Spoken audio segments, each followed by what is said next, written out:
Good evening, everyone. By my watch, we're at 6:30 at this point. Bonne soirée à tous. Bienvenue à cette rencontre du Comité de dérogation pour la Ville d'Ottawa. Again, welcome to this meeting of the Committee of Adjustment for the City of Ottawa. Committee of Adjustment is a quasi-judicial tribunal that's appointed by council to make certain types of decisions under the Planning Act, most notably consents, minor variances, permissions. My name is Anne Tremblay, and I will be your chair for this evening. I would also like to introduce my fellow panel members, Mr. Scott Hindle, Ms. Julia Markovich, and Mr. Colin White. I'd also like to take a moment just to also introduce the committee staff that make this all happen for us. Ms. Cheryl Williams, Ms. Emily Manette, and Ms. Mandy Nguyen. And I'd also like to introduce our Secretary Treasurer, Mr. Michel Bellemare. So thank you all for being here. Please take note that this session is being video conferenced and live streamed on YouTube. If you'd like to see this going forward, if you want to hear it again, then you're welcome to do so. It will be archived on the city's website along with the agenda for tonight's meeting.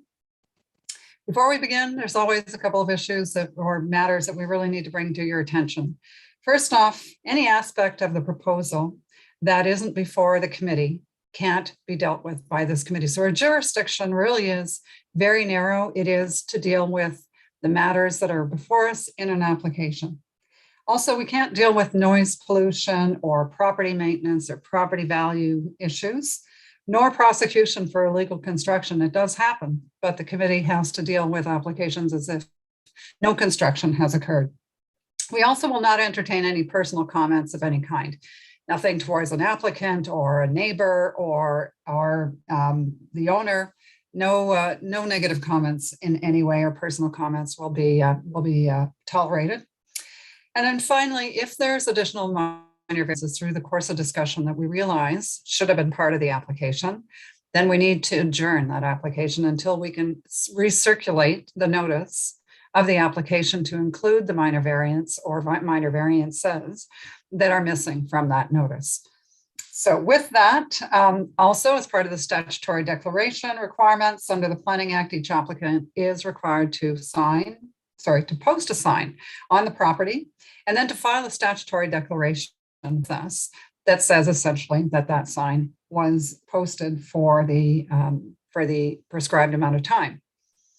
So it has to be on file, or where we don't have it on file. What we've done now in these virtual sessions is to read an oath or a sworn declaration, and then we get the applicant to respond to that. So we have some stat decks tonight, but most not. Also, with respect to quorum, so we're 4 tonight. We're missing a member. Quorum is 3. If for technological reasons we lose quorum, then we'll try and regain it before we adjourn the meeting. But if we can't, for whatever reason, then we'll take whatever have not been dealt with and simply put them on to the next meeting of the committee. So in terms of the hearing process, we have an agenda. There's a number of items that are fast track sort of items. We have some adjournments tonight to deal with, and we have one application for which we will be looking for a full presentation. When we get started, when we call the application, what we typically will do is ask either for a presentation where we think we need to have that full presentation, or we can fast track it, which means that the committee members will simply go to asking questions of the applicant or the agent.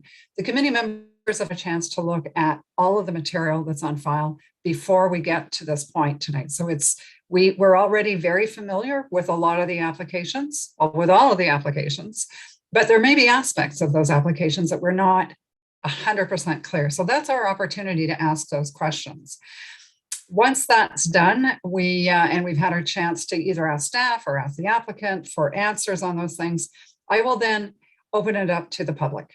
And at that point, I do have a speakers list for some items tonight. One or the other doesn't matter. If you're not on the list, you have the opportunity to address this panel. All you need to do is raise your hand, and the coordinators will be sure that you get an opportunity to come forward and be part of the actual discussion. So then you'll get your 5 minutes to be able to tell us what your concerns are, what issues you see, or make any comments. The committee members may have questions for you as well in order to get some clarity around what your concern is. And then once we've run through everyone who wants to have a chance to address the committee, then I will close that public portion down. Then we'll go back to staff and to the applicants to make sure that we can get the rest of the answers that we need that have been maybe raised by a neighbor or anything else that may have reminded us of something else that we should have been asking. We wrap up that discussion, and then the committee goes to a vote. So when we vote, of course, what we can do is we can either grant the applications, we can deny the applications, we can adjourn the applications, and we can also reserve if we happen to have an application for which there's a lot of verbal evidence given to us that's new. And in those cases, what we like to do is we'll close the hearing of the evening, and then we will debate and deliberate on the new information, and then we make a decision before we leave essentially this forum for us. Once all that is done, there is formal decisions that are then written up and issued within 10 days of the hearing. So in that written decision, essentially, there's an outline of the reasons for the committee's decision, whichever that would be. All decisions of the committee are appealable to the Ontario Land Tribunal for a fee within the 20-day appeal period. So with that, I can go to business at this point. I've got a number of things that we need to take care of. First off, declarations of conflict of interest. Does any member have any conflict of interest with any of the applications either before us this evening or before any of the panels earlier today? All right, so for the record, there are no declarations of conflict of interest. We also have a number of minutes to approve. So we have 4 sets of minutes. So on the July 7th minutes, I need a motion to adopt, and seconded, Ms. Markovich, thank you, seconded by Mr. White. On the July 21st, mover for that, please.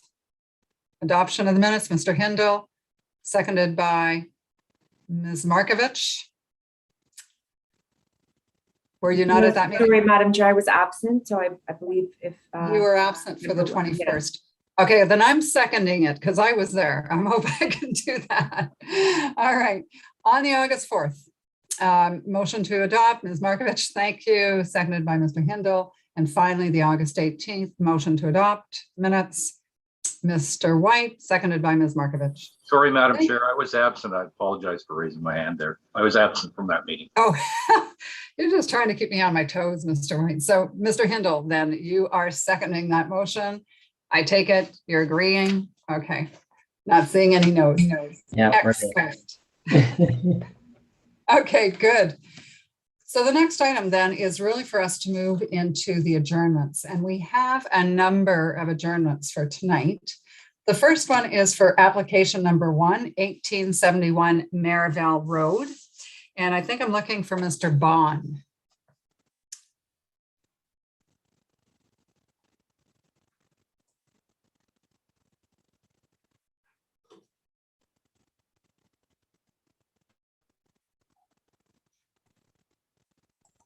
Hi there. Can you hear me now?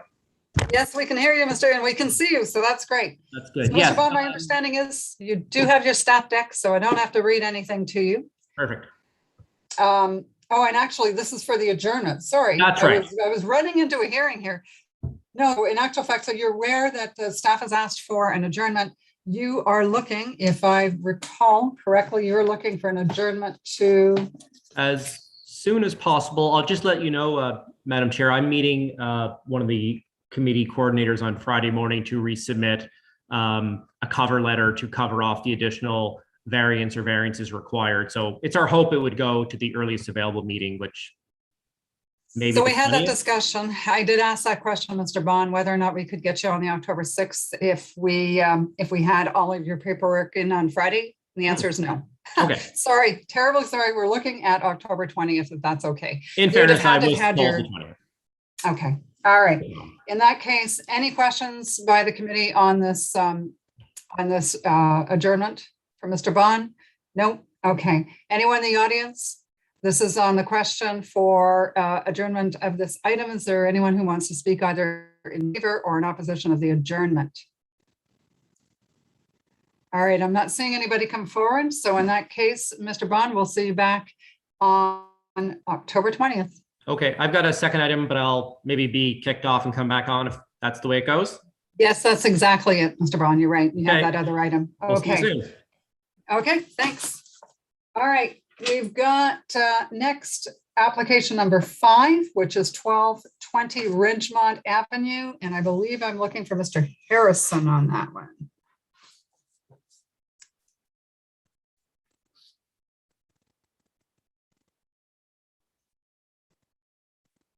Mr. Harrison.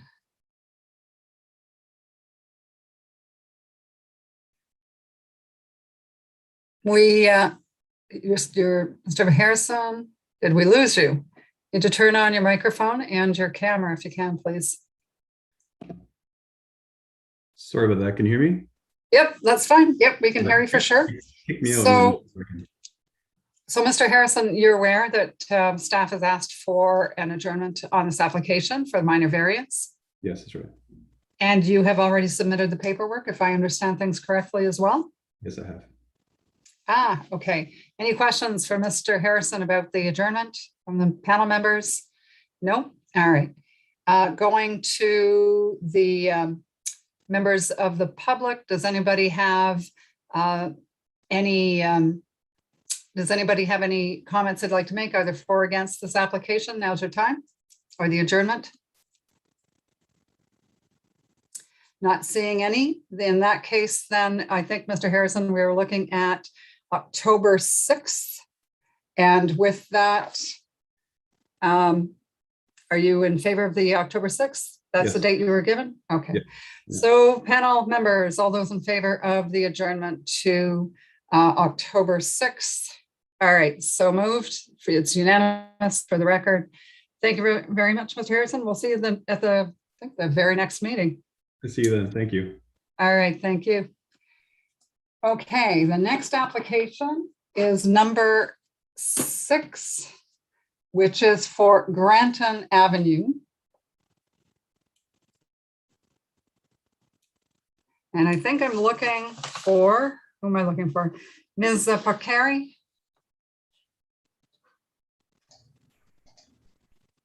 Hello? Oh, sorry, Mr. Parkeri. All right, so Mr. Parkeri, you're aware that staff has asked for an adjournment on this application because of the need for minor variance? That is correct. All right, okay. So the date that we're looking at this point is October 20th? Okay. All right. Any questions for Mr. Parkeri about the adjournment? No? All right, I'm going to go out to the public. Is there anyone in the audience who has any comments or to speak to the panel either for or against the adjournment request October 20th? Madam Chair, it's Nancy Wilson. Yes, go ahead, Ms. Wilson. I'm just trying to figure out what the adjournment's for. The adjournment is because of the need for an additional minor variance. Do we know what the additional minor variance is? Let me just find it here. Just a second. Maybe I could call on Ms. Cully. Ms. Cully.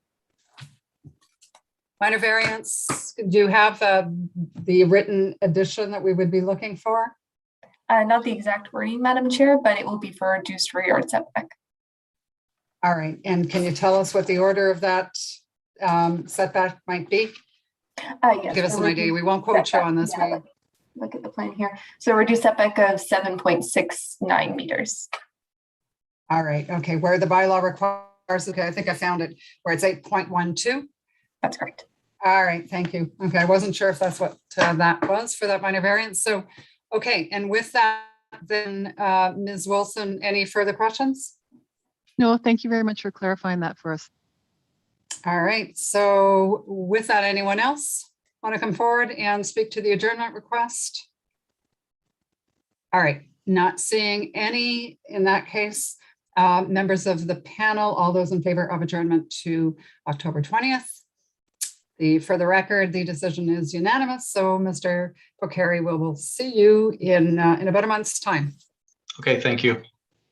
All right. Okay, there is a third one. It wasn't one that was on the list. It's for application number 3, which is for 235 Mariposa Avenue. And I believe I'm looking for Ms. Belfi.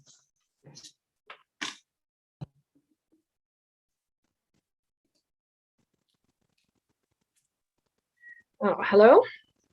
Can you hear Hello, me? Ms. Belfi. Hello. Yes, we can hear you. Okay, good. So the reason why we are looking to adjourn this application is because we understand that there's an additional minor variance that's required. And even though it's of a technical nature, and we had a lot of discussion about this, Ms. Belfi, during our pre-meet to see which way we wanted to go on this, and in an abundance of caution and ensuring that we're consistent with the way that we have dealt with applications in the past, notwithstanding the fact that I understand there's an exception out there. We would like to go to a recirculation for this, the notice to include that minor variance, which means that we would be looking at an October 20th date. Okay. No, I understand that. Obviously, my clients will be very unhappy about that, given that it wasn't something that that we missed. Do you have any sense of when the technical anomaly is going to be corrected by the city? Was there any indication of that? I'm looking for Ms. Ramirez, if you could please. Ms. Ramirez? Good evening, Madam Chair. I have reached out to policy staff on a date, and I have not heard a response yet on that, so I can't give you a definitive date on when the next anomaly report is. Thanks for that. Sorry, I just had to go and get my cable because my laptop is about to die on me. I just realized. So I thought before that happens, I better get my power here into my computer. All right, so there's no set date, Ms. Ramirez, at this point. I think, Ms. Belfi, the reason why we kind of looked at it and thought, you know what, even if there's a technical amendment on this, it will include that. It will include notice to the public of all of those changes in the way that the Planning Act requires, and that's sort of the compelling reason why we decided at the end of the day, we really do want to recirculate this one. But we can get you on to the meeting for October 20th. Okay. Okay. Well, that's what we'll do then. Is that's the All right. earliest, I guess, that we can get on? The October 6th is not possible? I don't think so. We actually batted that one around for a couple of applications for tonight, and it's too tight for staff. The application would have to have been in earlier, maybe at the end of last week, and then we would have been okay, but unfortunately not. So we're going to go with October 20th. But before we conclude on that, I just need to make a call out to anyone in the audience who might have an interest in this application. And does anybody want to speak to the adjournment request?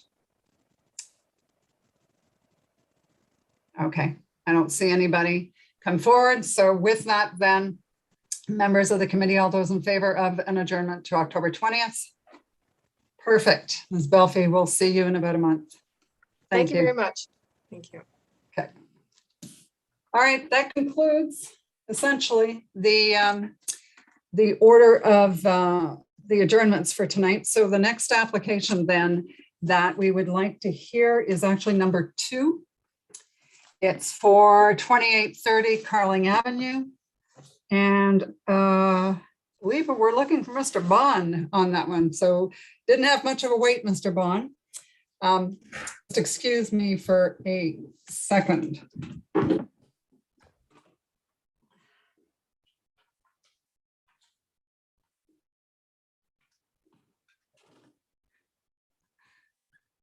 Sorry about that. I'm plugged in now, so that's the good news. So, all right, Mr. Bond, you do have your stat deck in, so don't need to read anything to you for that. The committee also is not requesting a presentation at this point, so I'm going to Actually, before I turn it over to the committee, there are a couple of changes that we need to make to the notice. So from a housekeeping standpoint, my understanding is that we're amending the legal description to include the words part of lots 1 and 2 registered and 231. And then we're adding lot 4 and part of lot 2 registered plan 250. Is that correct? Mr. Bond? Yeah, I actually didn't catch. Are you suggesting that the notice didn't have all the correct legal details on it? Because to be frank, I didn't necessarily pick that up. But if that's the case, I don't have enough information to hand to just comment right away. But if you could Okay, read it that- was on the planning report. The planning report did flag it. Okay. What they typically do is they show it in bold.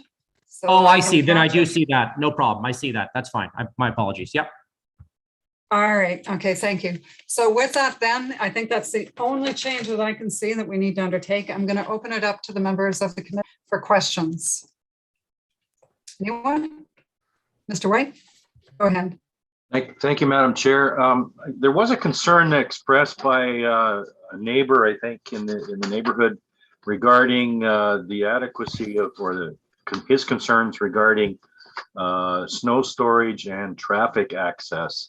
I'm wondering if staff could just comment on how those issues are addressed in the under the site plan approval process for this one. Perhaps the applicant might be able to contribute to that, to the answer as well.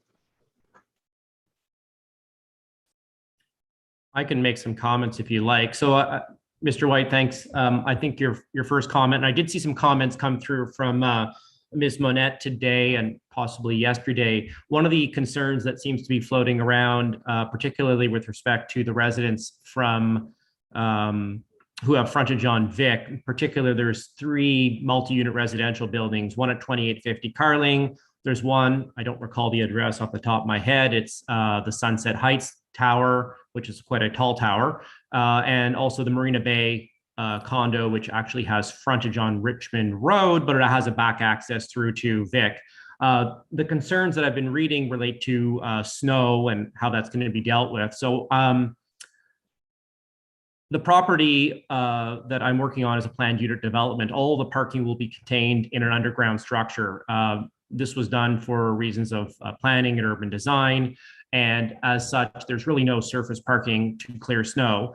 There is a ramp that goes down into the garage. That being said, the ramp is going to be heated. So I imagine the accumulation of snow and ice will be minimal. That being the case, if snow has to be removed, it'll be the responsibility of the property manager to either stack it on site or to remove it from the site as and when it accumulates. So I think the concerns of the other residents were they were having experiences in past years where snow from one site was being stacked on someone else's site. All right, thank you, Mr. Bond. Further questions, Mr. White? All right, anyone else on the panel? Questions about this one? Or Mr. Bond, I do. I have a couple of questions. So Sure. my understanding, you have submitted a revised plan. It was September 13th. So yeah, what Sorry? happened is I noticed online that the plan that was appended to the public record, there was no change in the plan that I submitted on September 13th. But what I noticed is the statistics on the plan that was posted online cited 2 variances, which I dealt with Christina Cully on, and we determined they were not required. But for some reason, perhaps when I sent the plan to Tammy Bradley at the committee, it's possible, I don't know what happened. It's possible I sent an earlier version. There was no substantive change in the actual substance or form of the plan, save and except for the site statistics at the top cited a variance with height, which we do not have. And it cited a variance with respect to parking, which we do not have. The plan, apart from that, is the exact same. So Mr. Bond, we have a comment from staff, and Ms. Cully, I may Yeah. ask you to come forward here because it suggests that somebody had at a revised parking plan of some sort, because the statement is there is sufficient room in the garage to increase the sizes of at least 4 parking spaces. How's that determined? Ms. Cully, can you maybe provide us with some insight on that? Through you, Madam Chair, there were two parking plans that were submitted. The first parking plan was conceptual in nature, and the second actually indicated the actual widths and dimensions, rather, widths and lengths of the parking spaces, indicating that the relief was not necessary and the parking spaces would be compliant. And what date is that plan that you saw? Not the conceptual one, but the second one, because I'm looking for a date here. Yeah, let me find out that for you, Madam Chair, just one moment. Mr. Bond, do you have that off the top of your head? Date of the plan that we're dealing for approval? Yeah, I must have been Monday, I'm thinking, because what happened is I received the planning staff report on a Friday. It raised, it had no issue with the variance we submitted for, but it raised a concern about having too many reduced parking sizes. And when I referred back to the site plan, sorry, did I freeze up there? No, that's okay. Okay, Yeah. sorry, I thought I froze up. Sorry, when I referred to the our architect to the parking plan, he realized that he had some reduced parking spots which did not need to be reduced in size. So none of the configuration of the parking lot was changed at all. He simply modified and expanded enough parking spaces so that there would be no requirement to seek additional relief. All right, so if we quote September 13th as the revised plan that we're tying our approvals to generally, because our understanding is that you would need a little bit of flexibility. Yes. Does that work, Ms. Cully, for you? Is that the right date? I was just looking at the Madam Chair. The original plan was the 13th. The second plan was the 14th. So it'd be the plan for the 14th that has the actual updates without color. The architect wasn't around on Monday, so I had a technician do a quick mock-up, and then on Tuesday I sent it in. With respect to the actual site development plan itself, the surface plan, that one actually has a date on it of June the 17th, but I did actually submit that on the, I think the 13th, or perhaps was it yesterday, Ms. Cully? That would be the 13th, I believe. All right, so in that case, I guess we'll have to refer to both, because it sounds like the underground piece was revised as of the 14th, but the rest was pretty much the same plan, but dated September 13th. Does that make sense? That Ms. sounds Cully? correct, Madam Chair. All right, then we'll refer to in that way. Okay, that's, any other questions then? That from the committee? Okay, with that, then I'm going to open it up to the public. I don't have anyone registered to speak to this item. But is there anyone in the audience who would like to come forward to either speak in support or in opposition to this application? You just need to raise your hand and the coordinators will bring you in. Okay, I'm not seeing anyone. So with that, then, committee members, all those in favor of the application and in favor of generally tying to the plan submitted on September 13th and 14th. All those in favor? All right, so for the record, that approval, that granting of the application is unanimous. So Mr. Bond, I think that then completes our business with you tonight. Yeah, I think that's okay. great. We'll see you on the 20th on the previous matter that was adjourned. Thanks so much. Have a good evening. You too. Thanks now. Bye now. All right, we're on to number 4, which is for 268 Lallement Street. And I believe I'm looking for, in this case, Mr. Pinn.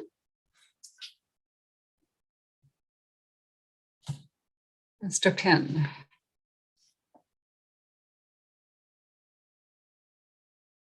All right, to the coordinators. Can you confirm if we have the agent with us? Or I think it's the owners, Mr. Penn or Ms. Patricia Slight?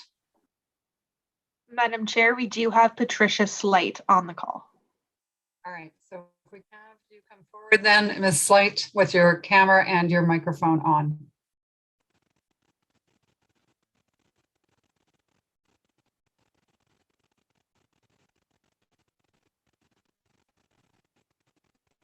There we go. Excellent, excellent. Oh. Good evening. We're both here. All right, well, thank you. Great. So I'm going to have to read something to you because there is no statutory declaration that was provided in advance. So I have to read something to you and then I need you to respond. So bear with me. Do you solemnly swear or affirm that the notice provided to you as part of the application process and by the committee was posted on the subject property to which the application applies for the prescribed number of days prior to the hearing, and that the sign was clearly visible and legible for the entirety of that time? Do you either swear or affirm that to be true? Definitely. Yes. Yes, it's been outside, it's still there. Are you affirming or swearing? Affirming. Affirming. Okay, thank you. I do need to hear those words. I mean, I know it's Okay. weird, but I do need to hear those words. So, okay, excellent. So with that, we're not going to ask you for a presentation. The committee has had a chance to look at your application. So I'm going to throw it open to the committee members right away. Anybody have any questions for either Mr. Penn or Ms. Light on the application? All right, with that then, I can, Mr. Handel, yes, go ahead, please. I just had a quick question. I noticed you went for a permission in this case. Is that something that you got to kind of working with planning staff on the best approach? Yes. Yes. We've been working with staff from the city for about a year now. Okay. Okay, it sounds like you're pretty sure. All right. No, that's great to hear. Cheers. Okay, perfect. With that, then I have no one on my speakers list to speak to this item. That said, if anyone out there has an interest in this application, either for or against, and you'd like to address the committee, now is your opportunity. Just raise hands and we'll bring you in. Okay, I'm not seeing anyone. So committee, then I think we are ready for a vote. All those in favor of the permission? All right, for the record, the application is unanimously granted. And that's it. Any questions, Ms. Slate, Mr. Pinn? No, No. thank you. All right. Well, thank you. And thank you for joining us and have a great evening. Thank you. Bye. Bye now.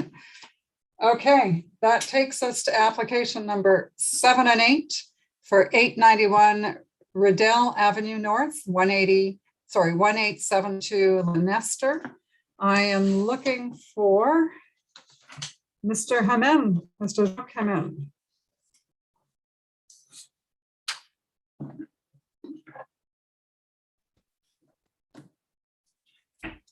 Hello. Hello, we see you. Yes, we do see you. Well, Good evening. My name is Jacques Hamel. I'm agent for the owners at Riddell Street. I have something to read to you, Mr. Ahmed, and then I'll need you to respond. Do you solemnly swear or affirm that the notice provided to you of the notification process and by the committee was posted first on the property to which the application applies? Secondly, that it was there for the prescribed amount of time prior to the hearing, and that lastly, it was clearly visible and legible for the entirety of that time? Do you either swear or affirm that to be true? I swear and affirm it. We'll take the first one. The first one's good. Okay, so with that, not asking for a presentation, Mr. Haman. There is, though, hang on, a couple of changes I think that we need to make to your notice. Actually, very minor one, just for the record, on the lot depth for 91 Riddell, the notice indicates that it's 17.22 meters, where in fact it should be 17.92 meters. Is that correct? I believe we had to recalculate that.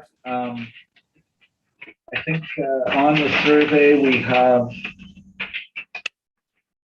that sounds right, but just let me confirm because I sure hate to.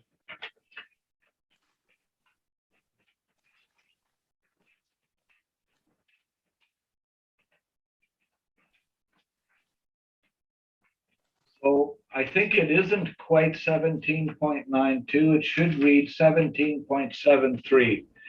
If I understand the calculations correctly, the lot depth should be taken at midpoint of the front and between the midpoint of the front and rear property lines. And it's not a perfectly trapezoidal form. Tell you what, Mr. Hamel, how about we bring Ms. Cully forward to find out why she's posing a different number. Ms. Cully, where does the 17.92 meters come from? Through you, Madam Chair, I noticed that the public notice had the wrong lot depth, and the lot depth provided in the application materials was 17.92. If it has been measured from the midpoint of the front lot line and the rear lot line, that would be the correct measurement. So what Mr. Hamel has indicated should be what is indicated then. So it should be 17.73, please. All right, so we are amending the application to read 17.73 meters. Is that correct? Okay, great. Then we've got that correction. Excellent. I don't believe there's anything else, Mr. Hanan, on that housekeeping side of things. As I said, no presentation required, so opening it up to the committee at this point. Any questions for Mr. Hanan on either the consent application or the minor variance? No, I'm not seeing any questions on, let's be very sorry. Let me just remind myself here. What are we doing? All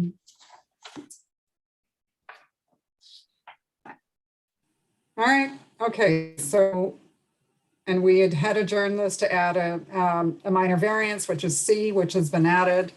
All right, okay, so if there's no further questions from the committee, then I have, let's see, do I have somebody on this? No, I have nobody registered to speak. So I'm going to make a call out to the audience now. Is anyone who has an interest in this application and would like to address the committee, either in support or in opposition? Now is your chance, so raise your hand. All right, I'm not seeing anybody come forward. So with that, then, I think we're ready for a vote, members of the committee. So on the consent, all those in favor? All right, so for the record, the consent is unanimously approved. On the minor variances, all those in favor? Okay, for the record, the minor variance application is also approved unanimously. Mr. Ahmed, you're aware of all the conditions that staff has required as part of this application? Yes, I've read through them. Okay, well, in that case, that's perfect. I think we've got everything we need from you then, Mr. Hamed, so good luck with the project. Thank you very much. All right, thank you. Last but not least is 891 right down. Oh, sorry. Have I got that right? Hang on. No, sorry. It's 29 David Drive. And I'm looking for the agent, Mr. Carissapue. Yeah, how do I? Looks like you're there. I am here. We've got you, so that's perfect. We do have you, so excellent. All right, I do need to read something to you as well, Mr. Carissapue. Do you solemnly swear or affirm that the notice provided to you as part of the application process and by the committee was posted at the property to which the application applies, that it was there for the prescribed number of days prior to the hearing, and that it was at all times legible and visible? Do you either swear or affirm that to be true? I swear. All right, thank you. With that, I think in this case, there's a number of people who are registered to speak to this application. We're going to ask you for a presentation, and we would like you to include in your presentation an overview of the consultation that you've undertaken with the neighbors. So with that, we can go to a presentation. Thank you, Madam Chair. The owners are applying for consent to sever the property at 29 David Drive to create two separate parcels. Minor variances are required as the parcels will not conform to lot width, lot area, and driveway width requirements of zoning bylaw. The property has been approved with a one-story home, which will remain on part 2, the retained lot, and the existing freestanding garage on the proposed part 1 lot will be demolished and a new 2-story detached home will be built. The property is located in the City View community. The uses immediately surround the site consist exclusively of low-rise detached homes. 2 lots have been severed to allow a second home to be built on properties, including 30 David Drive directly across the street from the subject. The severed lots do not meet the R1FF zoning requirements for lot width and lot area. Additionally, not including the proposed subject property, 7 existing lots do not meet the minimum lot width and or lot area requirements for R1FF. The subject property is located within 325 meters of Maryvale Road, which is a transit priority corridor and is zoned arterial Main Street with commercial, retail, and high-rise development. The minor variances required are as follows. The lot area required is 600 meters squared. Part 1, the proposed is 416 meters. Part 2 is 418 meters. Lot width required is 19.5 meters. Part 1, the proposed is 13.01. Part 2 is 13.8 meters. Driveway width required is 2.6 meters. Part 1 meets the 2.6 meters, but Part 2 has 1.2 meters. So there appears to be confusion in lot widths as per the comments that we received. We want to confirm that the irregular shape of the lots requires the lot width for zoning purposes to be calculated at the front yard setback, which is 6 meters, which is why looking at the survey, the lot widths at the street are different than the site plan widths at the 6 meters, which we're applying for. The proposal meets all other zoning requirements for building height, lot coverage, and setbacks. It also includes a rear yard setback of 8.6 meters or 28 feet. Maximum lot coverage of 45% is, there's 39.8 and 30% lot coverage are well under that. The other additional minor variance is for reduced driveway width of 1.2 versus the 2.6 meter width. The proposed driveway for the existing home on Part 2 has been designed with a porous paver track to the parking area, which will reduce the impact on the trees on the site, protecting a city tree and affecting only one tree, also providing increased drainage on the site. So while the 2 tracks are each only 0.6 meters wide, the grass area between the 2 tire tracks is 1.4 meters. So in essence, the entire track is the 2.6 meters, but because grass constitutes the middle section, is not considered part of the driveway. So therefore that's there. 2 distinctive trees which are to be removed in this proposal, and the foundation of the new home has actually been revised with a substantial jog in it to protect a tree on the neighboring properties, so the vertical root zone is not affected. Very quickly, the purpose of the R1FF zone is to restrict the building form to detached buildings in areas designated as general urban. Development will be regulated in a manner that's compatible with existing land use patterns. The proposal maintains existing detached lot fabric, character, and setbacks on David Drive. The lot widths and areas exceed the 40% soft landscaping requirement under the plan. We feel that the 4 tests of the Planning Act are met. The variances requested are minor. Is the application desirable for appropriate development of lands? There are other homes that do not meet the minimum performance requirements in the immediate area on this street. The fabric of the neighborhood will still be in keeping as single detached homes.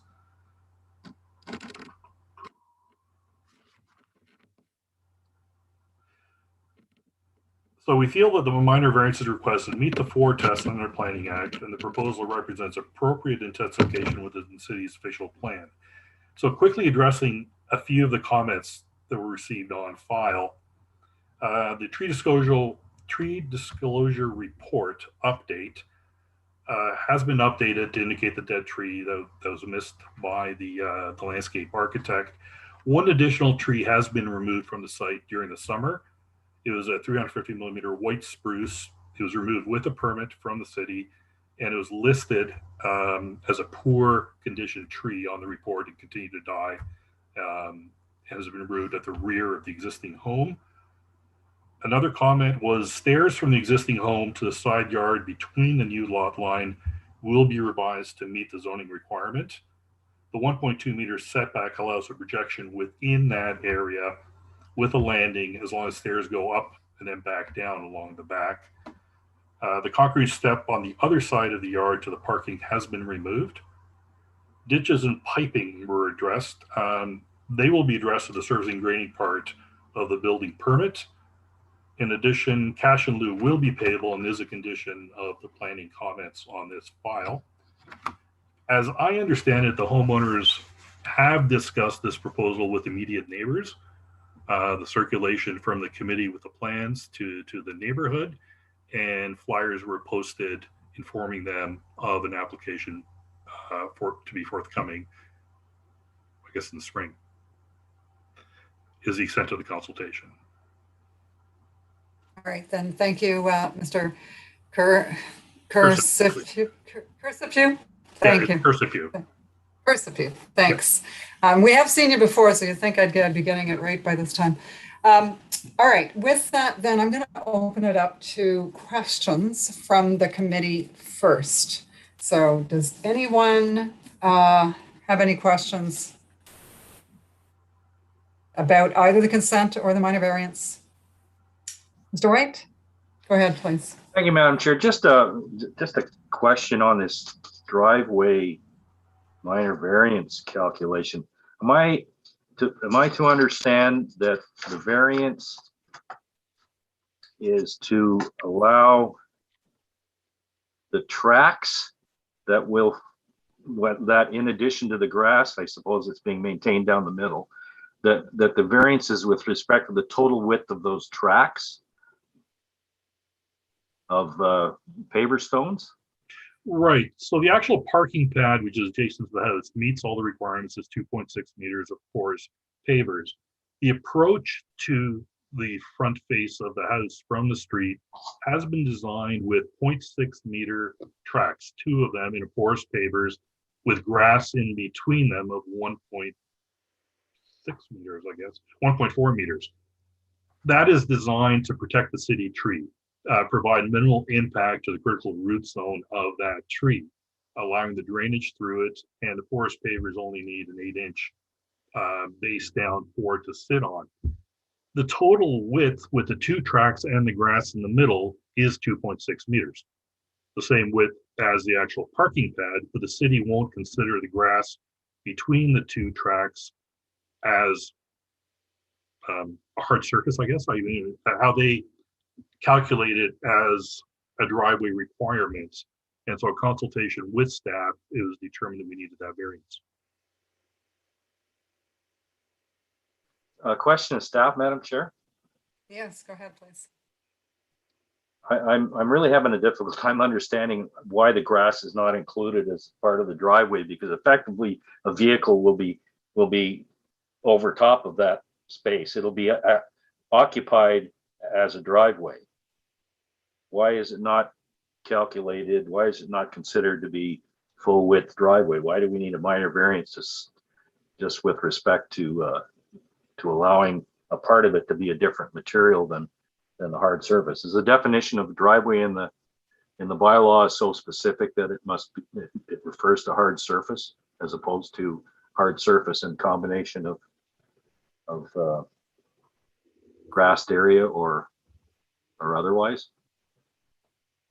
Through you, Madam Chair, there is section 100 speaks to this, and it says that driveways leading to the parking space must be finished with a surface that is paved with, and gives a number of different pavement options. One of them is porous pavement, and that's to ensure that it can be traversed and wouldn't get covered through snow or things like that, is my understanding.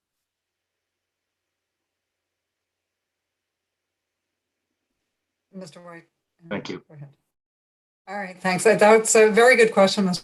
White. It's actually one of mine as well. It seemed a little strange because when the car is parked on the pavers, there's no grass to enjoy under the car. So I too am a little bit perplexed. I guess I have a related question then, Ms. Young, if you wouldn't mind coming forward. So part of what we're trying to do here with this pervious paver is to ensure that there's no weight on the on that critical root zone. But does that mean then, what if there was a situation where there was maybe 2 or 3 cars, and I'm guessing you can maybe get 2 or 3 cars on that on those paver strips. Would the weight of cars not be also a concern for that tree? I'm trying to figure out how this is better if you've got cars parked on it. Now I know it won't be for an extended period, but is there any risk to the trees based on just that? Yes, there is some risk to the tree, but really the main idea behind the strips here and the porous pavers is to reduce the amount of granular material that needs to be underneath. So it's more the construction of the driveway that we're trying to reduce the impact of. So we're trying to reduce the amount of roots that need to be excavated in order to put the granular material, and then the pavers on top. So it is understood there will still be compaction for the construction and also compaction from cars being on there, either parking or traveling over that. But it's just to reduce kind of that initial impact on the roots. All right, okay, thanks. Yeah, that's the answer I was looking for. Okay, any other questions from members of the committee? Mr. White? Yeah, Madam Chair, I'm just wondering, how is the long-term maintenance of something like this, which is intended to make the environment more suitable to the maintenance of the trees? How is this monitored and to ensure by the city to ensure that situation is maintained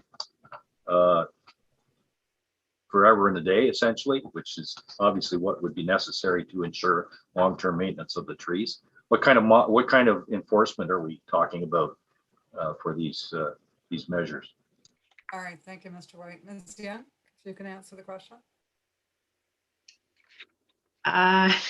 Through you, Madam Chair, I'm not sure I can speak to that, but I think it would honestly come down to neighbors and people watching for changes here. It's not something that we would have staff enforcing all the time, but I think it's kind of an understanding of if there's a different design of a driveway, then I mean, here it's an existing house, so the owners understand why it's being put in that way, and I would hope that would get translated to future owners, but ultimately, I don't think there's anything much we can do about it other than if a permit request comes in the future for removal of that tree, then we would be assessing it at that time, and if it relates to the driveway, then we would deal with it at that time. All right, thank you, Ms. Young. Further questions, Mr. White? All right. Anyone else? No? All right. That being the case, I'm going to go to the public at this point. We've got a number of people that would like to speak. Now, typically what we like to do when we see a list of speakers, we try to make sure that we can get one speaker who can be a spokesperson and get the majority of the issues on the table. And then we call anyone else who would like to come forward and add to those comments. So with that then, Ms. Wilson, you are the representative for City View. I'm going to ask you to start, to be the first speaker, if that's all right. That's fine. I'm going to leave my camera off if that's okay. That's fine. Okay. The City View Community Association strongly opposes this particular application, as this is much smaller than any other recent infill in our community and is out of character with the neighborhood. One of these new lots is proposed to be at 416 meters squared, the other 418 meters squared in lot size, but the bylaw is 600 meters squared. The lot frontage, and again, I guess this is where we're confused because we saw it in the first application as 12.59 and then it was on the plans as 12.59. So I'll just use that number, and 13.01 isn't that much bigger anyway, but so 41 feet, and the other is 13.86, which is 45.47 feet. This is a significant difference from the bylaw, which requires 19.5 meters or 64 feet. Different measurements have been used throughout the application to add confusion. So that's why I'm using those numbers, which we've been told are different. To date, we have seen numerous infill development houses built on 15.24 meters or 50-foot lots. We're getting used to that now, which is 4.3 meters less than the existing bylaw. Anything smaller than 15.24 meters should be denied. It is not and should not become a new norm. This is a 7 meter or 23 feet less than the existing bylaw of 19.5 meters, well over a third decrease. And this new build should not be allowed. It is definitely not a minor variance. The previous infill approvals were based mostly on precedents, and new precedents should not be set here today. Such reduced lot sizes and lot frontages of these sizes should not be allowed. As much as we have been told over time that precedence does not matter, it is written in the bylaws. When we asked you, Madam Chair, a few weeks ago, you confirmed that over time precedence is created. Currently, affordable housing in our community are selling to developers for 1 million plus. This has caused a selling war here. Even well-maintained, attractive, affordable homes are being torn down, bought for demolition and torn down and replaced by two unaffordable houses with no green space and few trees. The approval of these new reduced lot sizes are encouraged even more. If this happens, this will encourage even more tear downs to happen. I'm sure that tonight there's people there, developers there watching this to see if this goes through so that they can see more dollar signs. The City View Community Association previously submitted a table to you with the applications and the approved frontages to show how much severances deviates from all of the previous infills. I know you've received that table, so I won't talk anymore about that. Also, in the revised plan, we note that the steps and the deck at the west side of the existing property will abut the property line, and we're wondering, is that allowed? But apparently it is. The concrete stairs on the east side of the existing building were also removed to make way for a new driveway. Neither side door will have steps out. We oppose the driveway, which is 1.2 meters wide, less than half of the required 2.6 meters. We're not quite sure how this driveway is set up. It seems to be a very strange driveway. This may not even be wide enough for a vehicle between the existing house and the neighboring property. 3 trees must be cut down from what we can see to put the driveway in the position that it's in. There's talk about saving a tree in the front, but I'm sure there's trees on the side that are going. This ridiculously temporary narrow driveway is now being added as per the city request for a driveway. And it just says to us that this house is of a temporary nature. And so this house that's being saved probably will be coming down in a few years.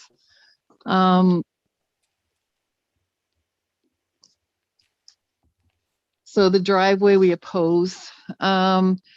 We've been told that we're getting cash in lieu for this property because if there is a severance there. The tree report was very confusing. The top part of the tree that's being saved on the west side of the building. It seems that the top part will be running into the house. It'll be impeded by the top of the house. So I'm not sure how that top growth is going to be. Maybe the stem or the trunk can come up, but where does the top go? It needs to have a place to grow. We're wondering about the fees that are collected for removal of distinct trees. Is this money go back to City View? We've asked that question a number of times, and we're wondering if that money does go back to City View, if anybody can answer that for us. Again, the infrastructure in City View is very old, and new houses are we always oppose new houses because of our infrastructure. And the one last point I wanted to make is notification. When they talked about notification to the neighbors, there was a neighbor that's directly behind this house that apparently didn't get notified. So we're just wondering how well that notification system went. And I guess that's all. And I'm sure other people have things to say. So thank you very much for listening to us. And that's it. Thank you, Madam Chair. Thank you, Ms. Wilson. To go away though, because you raised a lot of good questions, and I think I'd like to go to some of these answers right at this point. So let's start with one of your last comments. Ms. Young, I think we're going to need your help here. So question that's being asked by City View is, when fees are collected by or for the removal of trees, what happens to those funds? Is there money that comes back to City View in some way to I guess, re-green what's been lost, or re-green part of the neighborhood in some way? Yes. So the money that comes to forestry from like the compensation money for removal of trees, here 2 trees are being planted back on this property. So there would be 2 trees remaining. And that money goes to forestry's tree planting program. It isn't really earmarked for a specific area, but forestry will try to keep the tree planting in that area. So it would be used to plant somewhere in the community, but there's just no guarantee that it will be directly in that neighborhood. Just out of curiosity, is that information tracked to be able to actually associate fees coming in from a particular neighborhood and where it's, how much of it's actually redirected? Even though I hear what you're saying, it's not earmarked, but there's an effort that's made. So I guess, is that effort tracked? It isn't directly tracked, no. I mean, we would be able to find a way to tie it to where permits are being issued, but no, it isn't.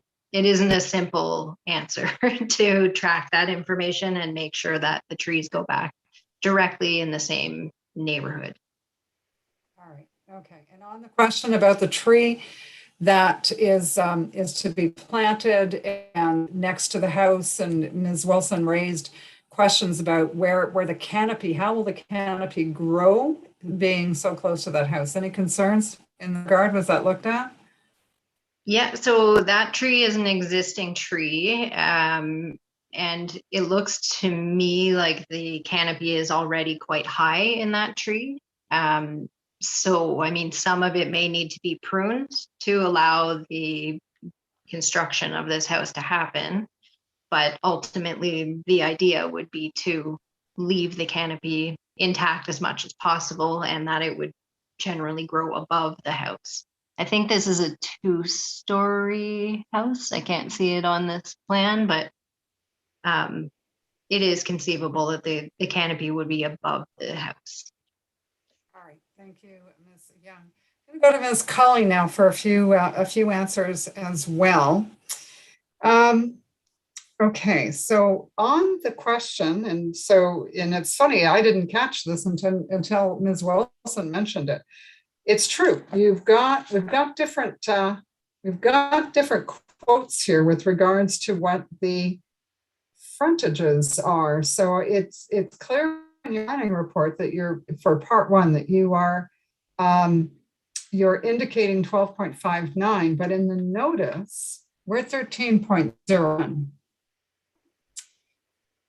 So do we need to, like, so I guess we need to know what the number is. And I'm only asking because it truly is 12.59 and the notice went out at 13.01. That's an increase in relief that probably, and I would want the committee's input on this, probably would warrant a recirculation. Through you, Madam Chair, there are two definitions in the bylaw. One is for lot width and one is for frontage. The frontage is as stated in the public notice and the lot width is as stated in the public notice as defined in the zoning bylaw. The lot width is measured at But the width, okay. Yeah, the lot width is measured at a setback of the front yard setback requirement. So that is why it is larger than the frontage itself. I see. Okay. All right. And I think you've explained that before. So thank you for that. I'd forgotten, but yes, I understand now. So that is the right number. So we don't have to worry about it. The other question that Ms. Wilson raised had to do with the stairs. And the doors that this is to the existing house. Ms. Wilson, if I'm misrepresenting you here, please let me know. But is there so do we have a concern now with the ability to exit the house at any of the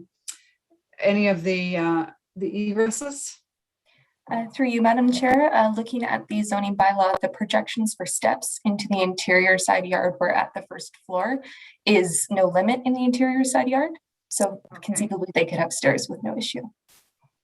Okay, and what about the other set of stairs that Ms. Wilson was referring to? From my understanding, it's a deck and stairs currently. And that deck and stairs on the site plan was indicated that it was going to be changed. They haven't indicated what that change would be, but if it was steps, that would be compliant. There's also other ways the deck could be compliant as well. We just don't have the elevations to indicate how high that is in order to speak to the exact zoning compliance that would be required. All right, thank you, Ms. Cully, for those explanations. I think some of the other questions, Ms. Wilson, that you had are things that we've discussed in previous applications. So I'm not necessarily going to reopen discussion about stormwater management or about, in this case, you are getting cash in lieu, but I don't want to go there. We've had some of those discussions before, but you did raise a lot of good points about this application in particular. Okay, with that, then last chance for the committee to ask Ms. Wilson any questions. I'm going to go on to the next speaker. All right, with that, then I'm going to go to Ms. Teresa Paolasini and Mr. Ken Rush. You're both at 25 David, so I'm going to ask you to come forward together, and there you are. Thank you. Good evening. Good evening. So you have an opportunity at this point to speak to your concerns or to add any issues that you would like to have addressed. Okay, so we've lived at 25 David for the past 23 years. We're two houses east of the property in question. We want to start by saying that we support the city's overall objective of intensification within urban boundaries. We acknowledge the need to prevent urban sprawl in order to minimize the damage to the environment. We also believe that City View could be a model 15-minute neighborhood as set out in the proposed official plan if the walkability of our streets is improved. However, we object to this proposal for 29 David for a number of reasons. To begin with, this proposal would create one of the smallest lots, if not the smallest in the neighborhood. You must remember that City View has a system of ditches and culverts to deal with runoff. This greatly reduces the amount of the property that can support shade trees. Trees are important to the environment and also to the walkability of our streets. To illustrate, in the summer of 1998, I was pregnant and taking OC Transpo to commute to work. It was an extremely hot summer, and the walk from Meadowlands Drive was pretty hard. Fortunately, there were several large shade trees that I could take shelter under and get relief from the heat. Sadly, today, all of those trees are gone, some to age and disease, but others to infill. In the last year and a half on David Drive between Joan and Rowley Streets, there have been 3 new houses built on smaller lots that were created by minor variances. Today, on those 3 lots, there is not one tree. This is unacceptable. when the city's goal for intensification is to protect the environment. As for the proposal in question, a number of mature trees in the property would be removed, and I didn't see any indication that new trees were being added. We are also concerned about the likelihood of the existing trees surviving the construction and their new surroundings. We need to stop removing the mature, healthy trees in City View. Our section of David Drive is no longer walkable in the summer because there is no shade, and I'm not joking about that. Secondly, we object to the creation of any new lot within City View that has less than 50 feet of frontage, as we do not see the necessity for it at this point in time. We would like to know if the city has calculated how many new lots need to be created within City View for it to meet its intensification targets. A more controlled and planned approach to infill is needed. With each minor variance that is granted, a new standard is created. Our stretch of David Drive is already an eclectic mishmash of homes built over the decades. The new infill with the small lot sizes, the extensive use of hard landscaping, the absence of trees, and houses that are square blocks have a visual hardness. They are eyesores. The character of our neighborhood is changing with each minor variance granted. Thirdly, we object to the design and the location of the new driveway and the parking for the existing home. There are no other houses on the street that have this style of driveway. Further, the minimum sized parking pad between the house and the fence, now there is a tall fence there on the neighbor's property, would render that parking pad almost useless. The driveway and the proposed parking are not typical of those on the street, and thus would erode the character of our neighborhood. We also have concerns. Our final concern is with the secondary entrances. It wasn't clear to us from the plans how that would be achieved. Given that 29 David Drive is located on the crest of the hill, we would strongly oppose any grading change if that is what is anticipated. So for these reasons and those outlined in our previous emails, we object to this proposal. So thank you for your time. Thank you very much, Ms. Polansky. Polansky. Thank you. I have questions then for either Mr. Rush or Ms. Polansky. Sorry. No questions? I'm going to get some follow-up then for just to respond to some of the questions raised. Mr. Kursipu, with regards to that parking pad, I think we heard you say that together, combined, the strips, the gas, and I'm guessing the parking pad meets the 2.6 requirement. Is that correct? Correct. There's two parts to it. The parking pad is adjacent to the house itself. It is 2.6 meters plus an additional 0.6 meters to the lot line plus an additional distance to the house itself. It meets all the requirements. The driveway approach to the parking at the side of the house is where the variance is required. It utilizes the two tracks. The actual parking itself is a complete porous parking pad, no grass in the middle of it other than what grows through the pavers, obviously. All right, thank you. I just wanted to get that clarification. All right. Trying to see if there's anything else I need to focus on. I think we heard from Ms. Young that there are 2 more trees that will be planted. So that's part of the tree information report. So I don't think we need to revisit that.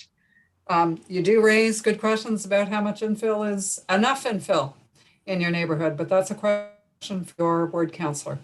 That's a discussion with them in terms of making sure that they provide you with whatever answers that you're looking for. On that, we are aware of the stormwater management issues in your neighborhood. So we've got that. And I do hear you, it does seem to be the smallest, one of the smallest lot frontages widths that we've certainly seen in your neighborhood. So that's granted for sure in terms of recognizing that to be true, essentially. Okay, I think I've gone through most of your points. So I know maybe those aren't all the answers that you're looking for, but at least I've been trying to at least, and we've addressed them. With that, then, any questions? Again, nobody at this point. I can move on to the next speakers. All right. With that, then, I'm looking for Mr. Arman Kole. I see you there. So you just need to come forward with your camera and your mic on.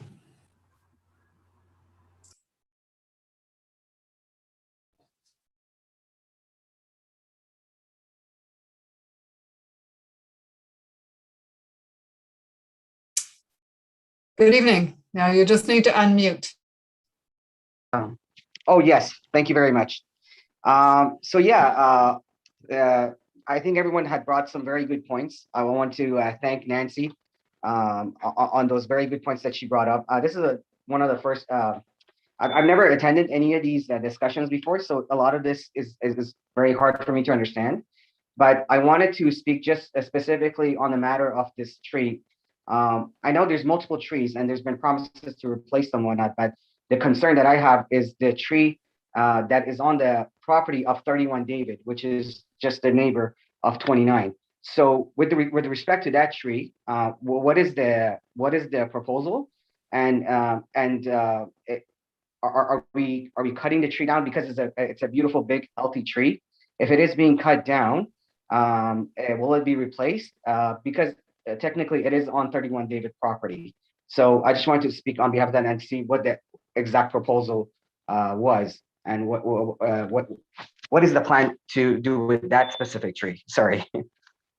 All right, I'm going to turn this over to Mr. Crisipue to answer. Sure. So a substantial amount of effort's gone into saving that particular tree. The foundation for the building has actually been stepped in so that the foundation of the building is nowhere in the critical root zone of that tree. So the roots of that tree will not be affected. The height of this building is below the canopy of the tree itself as well. There is some maintenance that's proposed by the arborist of trimming the branches and the growth, but that's it. So we will not be impacting upon that tree, and that tree will not be removed. Okay, perfect. Thank you very much. Because in the original proposal, it was to be cut down entirely. So I believe there was changed. I believe there were some revisions made specifically to address that. So okay, any perfect. Okay, thank you. No other comments, I take it? No, I think all the other comments that brought up by our neighbors at 29 David and Nancy, they were excellent. So I appreciate everything. Thank you. Well, thank you for your participation tonight. Looking for Ms. Laura Cohen next.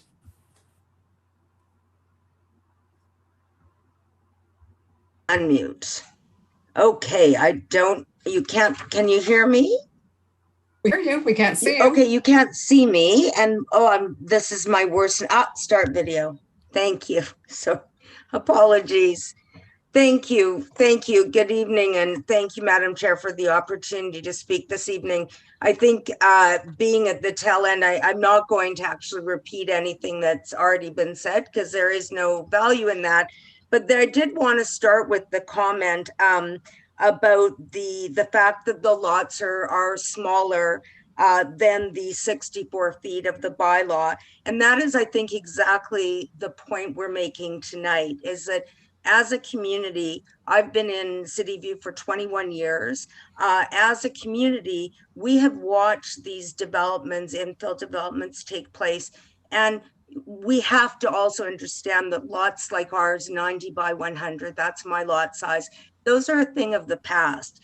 And yet at the same time, I think the question is where does the community fit in? So I did take the time to prepare something. So I'd like to just read a few things from it. So City View is a multi-generational community. You often meet neighbors who grew up here, they've raised their families here. In many cases, the children also live here.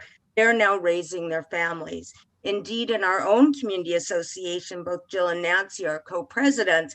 grew up in City View, went on to raise their own families. Nancy's mom continues to reside in her original home. So our community is more than large lots, and we need to hear that. The other thing that we've seen is an over intensification of the neighborhood. And I think the question of really how much intensification can one take, you know, you think that these are lots that you can easily put 2 homes on, and daily we don't even have for sale signs. Developers approach people privately, they sell the homes, this goes up. So that, I think, is the reason why this applicant would say that in fact our lot sizes are smaller. They're smaller because we have lost these bids to keep it. But this one is a different one. This one is much smaller. It's much smaller than anything we currently have. And moreover than that, and I do have to say that the owner of 29 David recently purchased 34 Granton. So I happen to be a neighbor of 34. And what I think is very important is we need to be clear that there are a number of smaller lot sizes in this neighborhood. And as Nancy said, everyone is waiting to see what happens. So the other thing I'd like to say is that we were told that each application is independent and not precedent setting. This is not our experience. Our experience is that it's pretty easy to get these variances approved, these exceptions, zoning changes, and that has changed the neighborhood, and that's not a bad thing. But at some point, we have to be able to say enough is enough. The pleas of our community are not heard. And while this probably sounds very dramatic, it is how we view it. City View is more than a neighborhood with huge lots ripe for development. It's our community. These are our homes. We're raising our families here. I'm asking you to be broad in your thinking and recognize that the objections of the community are not to intensification, that we are objecting to opening the door to something that we could probably never stop again. And the last thing I'd like to say is that, as you know, our counselor has been embroiled in his own controversy. And I only say this because it has left us very vulnerable. So what is happening is that we have been left to fight these things on our own, and we don't have the resources that developers have. And 29 David, whether it's development there or it's development at 34 Granton, this particular project is beyond, I think, what could be approved. So I thank you so much. I appreciate your time. And Armand, this was also my first time doing it. Thank you. Well, you both did very well. Thank you, Ms. Cohen. You're very prepared. In fact, I'm going to say you should probably approach Ms. Wilson about helping them out on the community. So I think it'd be very effective with them. I'm on the community association. Oh, excellent. Excellent. There you go. Any questions for Ms. Cohen? All right, I'm not seeing any questions, Ms. Cohen. There isn't anything for me to really ask any questions. I mean, I think your plea is very much to say at some point small lots are, you know, this one has gone beyond. I think we've heard that comment very clearly from a number of people tonight that this one is actually, this application is in new territory with regards to lot size and area. So, okay. All right, with that then, the last person I have on my list here is Mr. John Pacheco. That's correct. Thank you, Madam Chair. So I'll make my comments relatively brief because we've got a lot of material that was presented already. My home is actually located directly adjoining the subject property. Our backyards actually share the fence. I've been at 40 Cantor Boulevard for now 24 years, so been here quite a long time. I'll just quickly, reiterate the point about the lot width. Obviously, you've heard that, I'm sure, many, many times. My question is, because it's such a large, such a significant difference between what is permitted and what is being proposed, like it's a third. And the question that I've got is, like, what is the point of having bylaws if we're going to be granting approval for something so, the variance is so large, like proportionally. I don't see the point of having bylaws if we're simply going to agree to these kind of rather large variances. The second point, as was brought up, is my concern is also the precedent in the neighborhood. If we permit this, then I don't see how the city is going to be able to say no to subsequent or other developers, prospective developers. Why are you not approving it for us? And that, of course, will have an extremely detrimental effect to the character of this neighborhood. You know, just walking around our neighborhood, you know, it seems that, you know, every week there's a lot being redeveloped, and all I see is not development that is inconsistent with the character of the communities, of the existing architecture, but and density, but simply, you know, for to make a buck. So those are my first 2 points. I won't reiterate a lot of the other points because they were very well made. But from my own personal perspective, I'd like to ask, or actually before I get to those 3 points, I'd like to ask also about the parking. I'm a little confused because I'm a little late to the game on this, but is it my understanding that where the current house is, there's going to be a full parking lot there, so there's not going to be any grass at all in front of the existing house? That's one question that I have. Maybe I'm misunderstood, but in order to get the parking spots up, I think that's how it was presented, but I'm not too sure. So I'd like to get that question answered. But briefly, 3 points.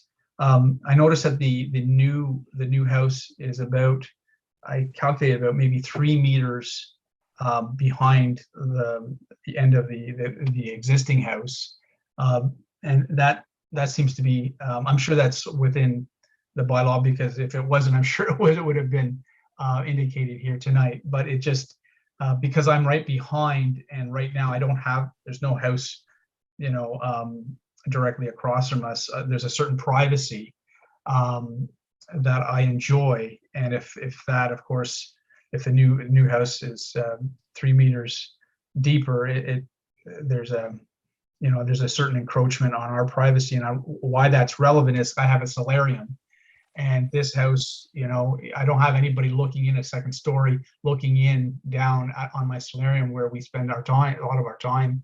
I know in some respects that's not really the developer's problem, but it is mine. And I'm sure if you all were put in my position, you wouldn't really like to see, you know, your a really beautiful part of your house.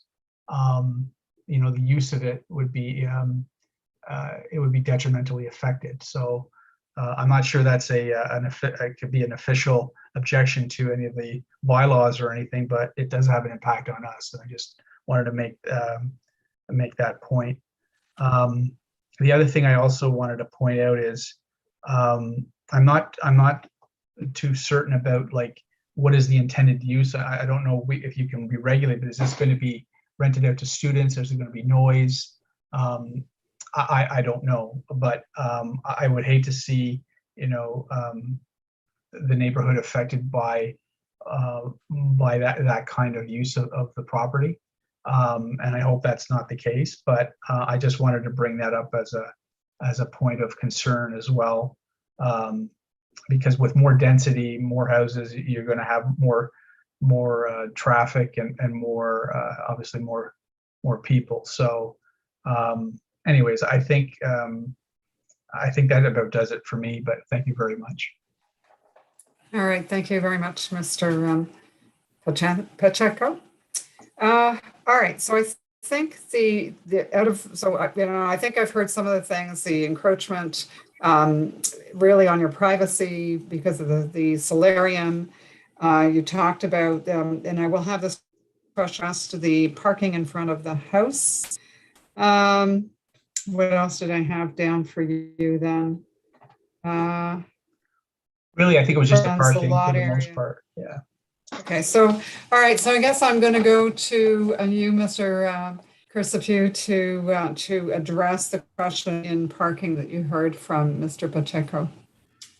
Sure. The front yard of the existing home does not get paved whatsoever. There are the two strips of porous pavers to the side of the house. The parking pad is at the side of the house beyond the front wall of the house. So it's not in the front yard, it's beside the house, between the fence and the house itself.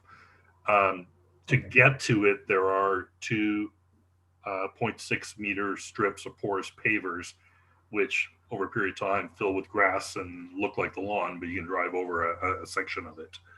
In reply to that, the rear yard setback on the property that's going to be built is 28 feet to the fence line. And we noted from Geo Ottawa that you have an additional 27 feet to your back fence line, providing 55 feet between the back wall of the new build and the edge of your solarium.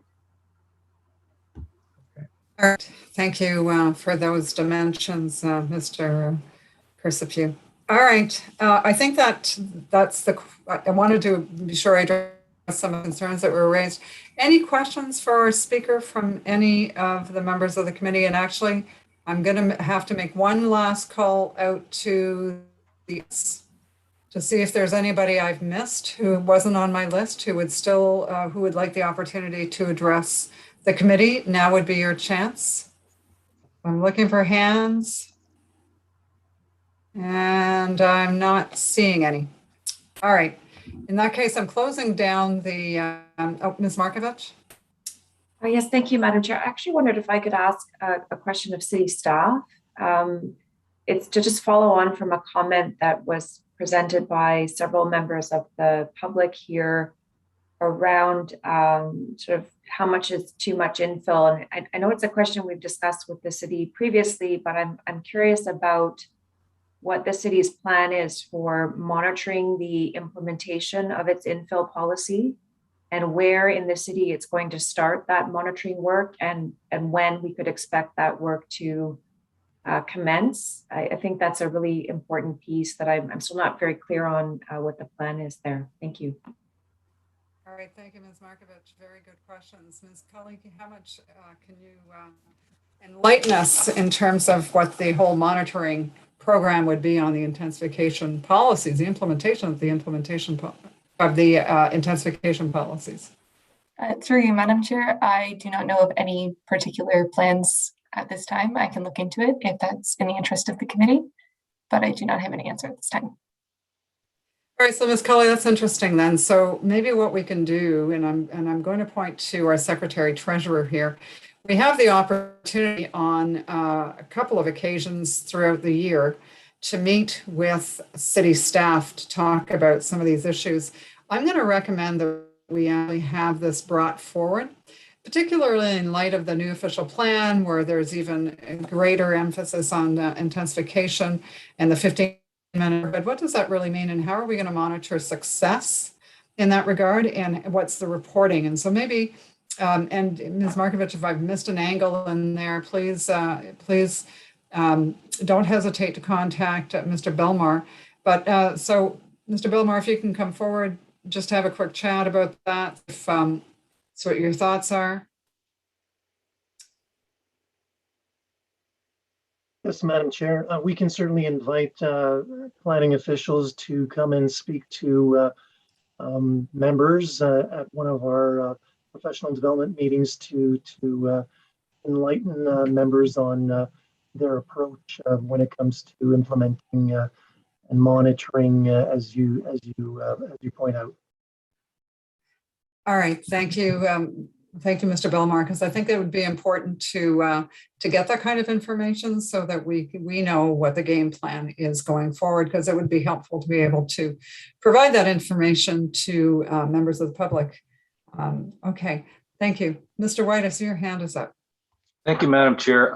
Just as a matter, you may recall the City View infill issue, intensification issue has been subject of our concern for quite some time going, and prior to my coming on the committee as early as or as late as April 2019, committee did contact senior staff at the city to specifically ask the question that I think we're Ms. Markovich has alluded to today, when are we going to be doing a comprehensive review of intensification issues in this community? And as you know, it's virtually every hearing that we have, we're dealing with one or two of these applications in the City View community.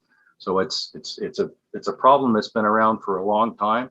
It's a problem that's persisting. We're seeing it, essentially the Committee of Adjustment, in my view, is being asked to amend the zoning bylaw in the absence of a zoning process.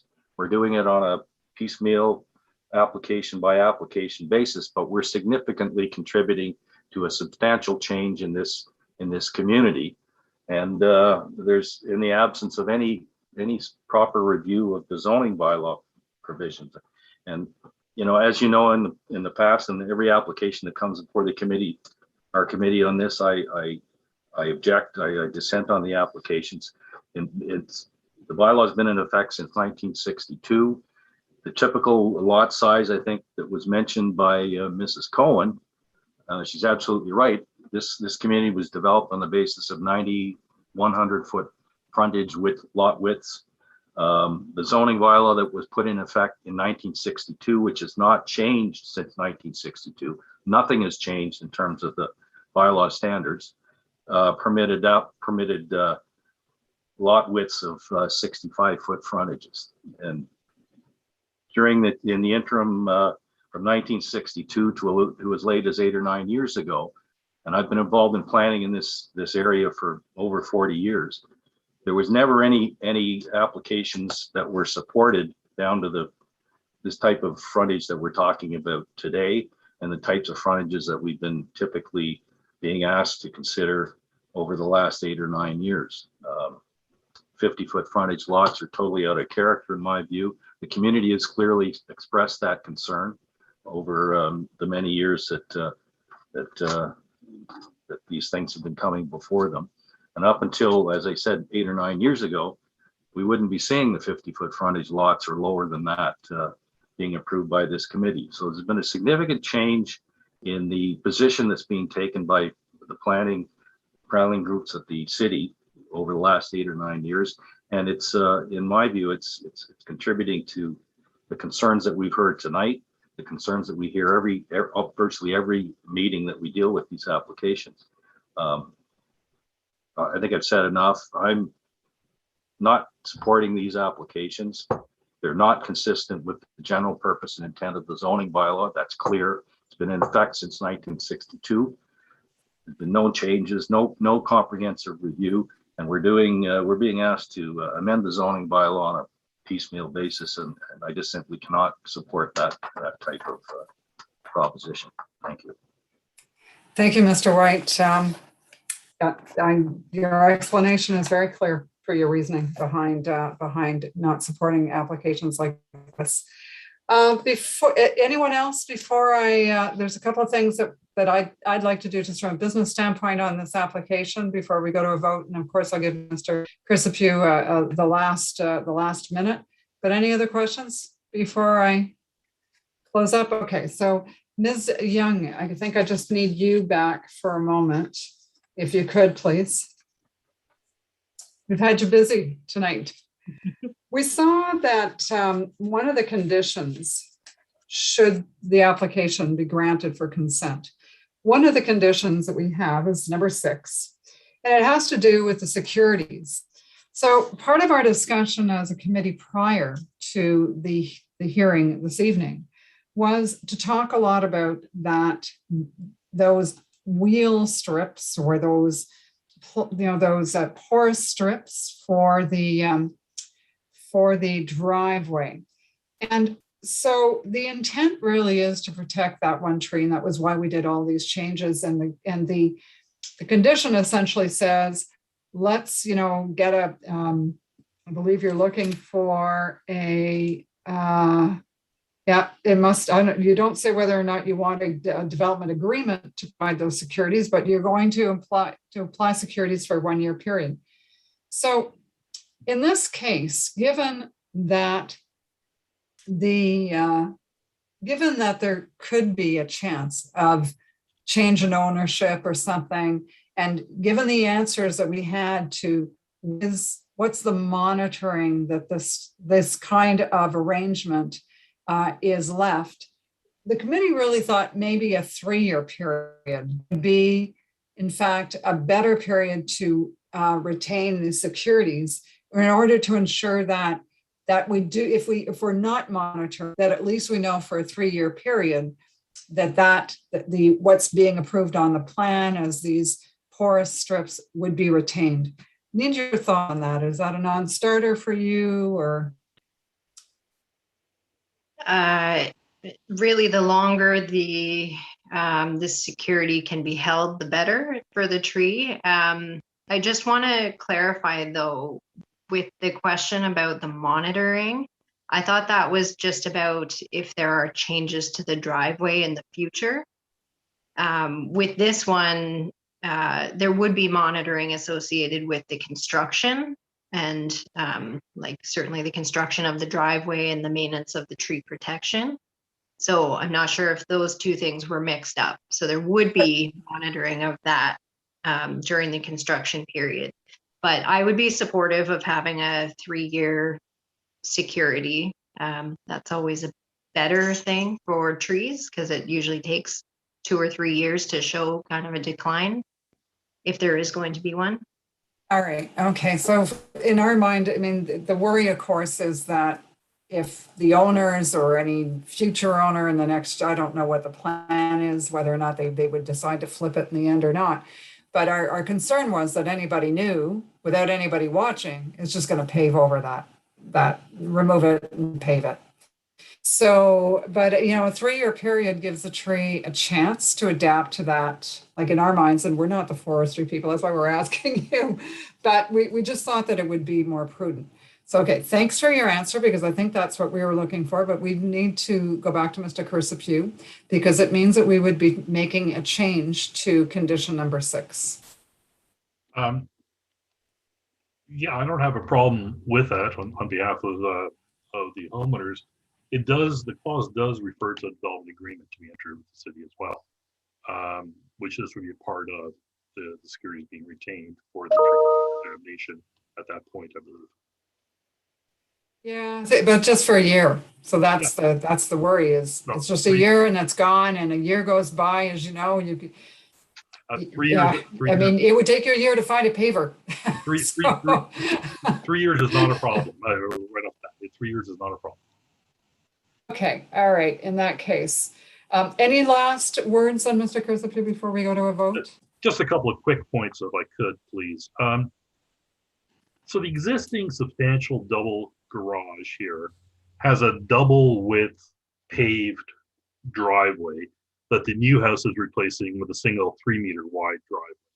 So the amount of green space at the front of the site will actually be increased with the new building over the double and a bit. This is a very substantial garage that's going to be replaced by the home. Also, I think it's important to realize, even though the size of the lots are being reduced, the setbacks are being maintained.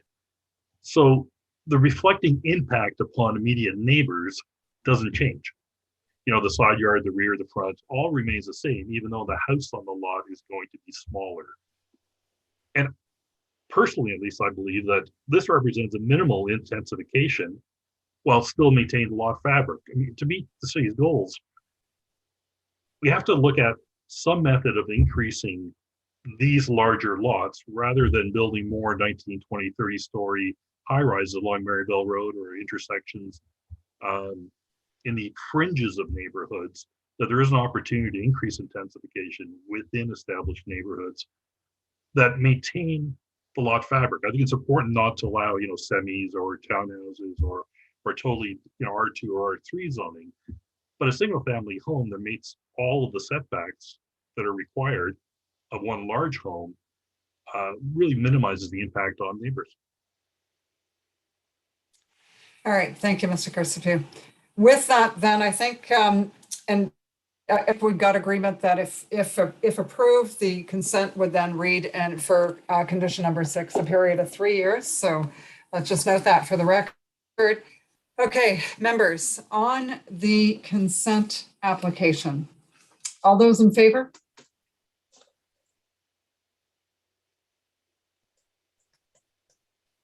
Okay, so at this point, I'm going to be honest with you. I was hoping that I wasn't going to that my vote wouldn't matter in this case, but I'm having a lot of heartache with this one, only because I agree with what a lot of members are saying, or not the members, but I mean the public is saying, the neighbors are saying, is that this is a whole new standard. People are watching what's happening here, and we could wind up with even smaller lots than what's been happening. And I do agree with Mr. White in a lot of ways that it's really unfair, because yes, this neighborhood really should have undergone a rezoning application long before now. We've been talking about this for 3 years. What's taken so long? I mean, the city staff has heard these complaints.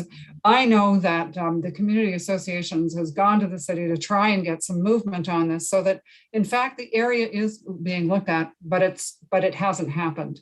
So then it's landing squarely back to this committee to deal with, which in some ways I don't feel is all that fair, given the concerns about precedents. And it's not precedents, it's that it is changing the character of the neighborhood. And as the character of the neighborhood is changing, there is definitely then the standard changes with regards to every next application. It's not precedents, it's really more to do with the context of the application. So, but, you know, I go back to, all right, if we're looking at 15 meters versus 13 meters, or will the site actually continue to function in a way that would allow a single family home to operate well on this site? Not crazy about the wheel strips, I will be honest with you, and that's one of the reasons why I think increasing the time frame to 3 years at least gives the city something to look at for 3 years to see whether or not these things actually do what they're supposed to do. We have an increased requirement for tree protection. We're trying to put in these innovative ways to, let's take 3 years to figure out if it works. If it does, great, then we can keep applying that methodology to driveways. So there's a lot of, you know, there is some good in the sense that we are trying to be innovative with these lots. So I was really on the fence. I think at the end of the day, I'm going to support the application. I'm going to support the application because I do agree with Mr. Kirstew also that at the end of the day, the majority of the zoning standards, the performance standards for this type of development are met. And that's a pretty compelling statement. So with that, then for the record, we have 3 in favor and 1 dissent on the consent. On the minor variances, all those in favor? Right, okay, same situation then, folks, for committee staff for your records. So we have 3 in favor and 1 in dissent, and the application for minor variances are granted. Just again, to be absolutely clear, we're increasing the security period for that tree under condition 6 to 3 years. I would strongly encourage the forestry services to monitor that situation. Do look at whether or not this kind of innovation in permitting intensification, because we're going to be challenged to consider more and more innovation as we go forward, and we need to have a way to actually assess how some of these things are working. So with that, I think, Mr. Kirstew, if you don't have any further questions about the conditions themselves or any questions about the approval, then I think that pretty much wraps up our discussion on this, on these applications. One very quick question, if I could. One of the conditions is a noise attenuation study, and I'm wondering why that's required in this neighborhood. Ms. Cully, would you like to answer that one? Madam Chair. So through you, Madam Chair, it is because it's in the airport vicinity development zone. Oh, okay. Thank you very much. I appreciate that. I didn't realize it was that close, and it will be prepared. And thank you very much for your time this evening. All right, thank you, Mr. Kirstew. Thank you to all of the members of the public, the neighbors from City View for coming out. You came out with some excellent points, so thank you for that. Certainly had me, like I said, on the fence on it, but I think at the end of the day, it's the operation of the site that did it for me. But as always, thank you, and we're going to wish you luck in terms of trying to get some study of that area done. I'm really hoping that we don't have to wait for the next zoning bylaw review, because that's 2 years away as far as I can see. So, and I think that's too long. And also I'd like to thank our planning staff. So I do recognize our committee staff at the beginning, but I do appreciate, we all appreciate having you, Ms. Ramirez, Ms. Cully, and Ms. Young assist us with answering all of our questions. We put you on the spot, and we truly appreciate your expertise in providing support to us. So thanks so much. With that, need a motion to adjourn? All right. Mr. Hindle, and seconded by Mr. White. So with that, have a good evening, everyone, and we'll see you in 3 weeks, I think, at this point. All right, good evening. Have a good night.